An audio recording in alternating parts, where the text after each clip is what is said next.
last week, wasn't feeling so well. Today is a very special day for me too. Today is Eid. My family in Malaysia will be celebrating Eid.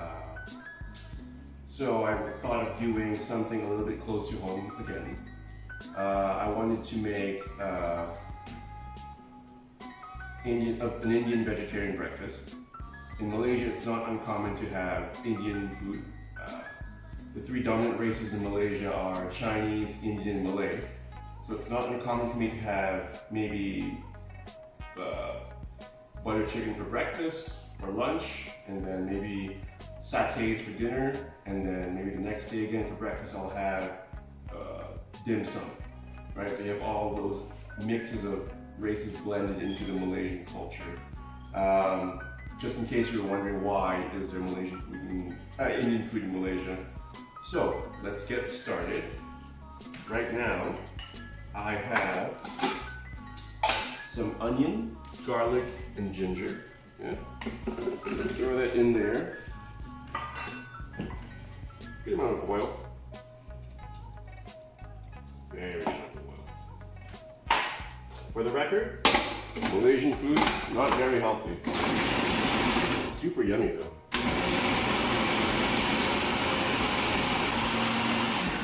Okay, so you want it to be a little pasty. Yeah?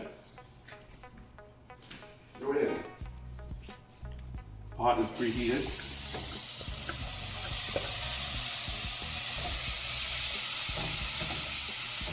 And we'll let that go for about 10 minutes. Okay. Okay, now that 10 minutes have passed, what I like to do, right, is to re-blitz it. Reason being, I like a smooth paste, but that's just me. I like it real smooth.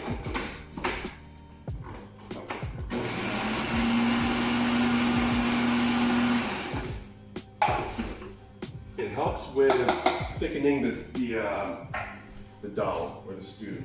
So let's show you that. It's definitely smoother. One step makes a huge difference. Okay, go back. Okay, so now this is the part which is a bit of an explanation. Bay leaf, 1. Curry powder, black mustard seeds, peppercorn, and cumin, whole cumin. If you don't have the last 3, don't worry about it.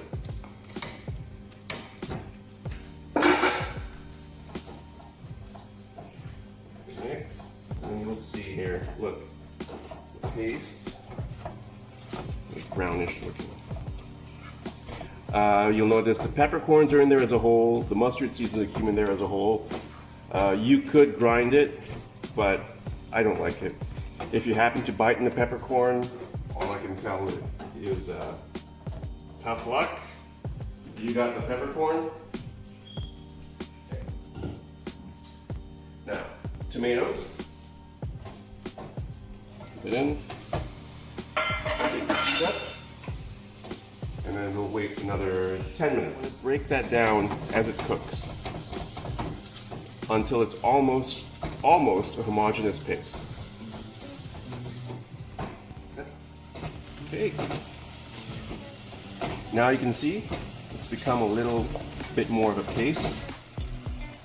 I'll throw in 1 can of chickpeas, medium diced potatoes, that gives it the filler, bulks it up a little bit.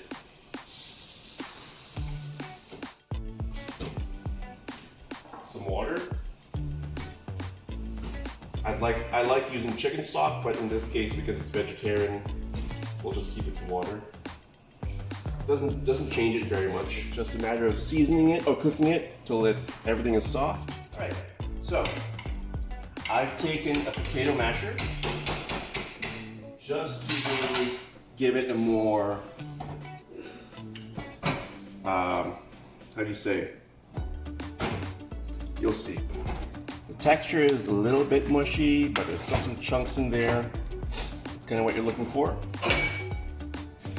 And then we season accordingly. One more salt, then one more salt.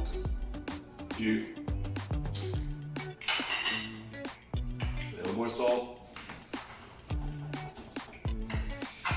And we're ready. Okay, off to the plating.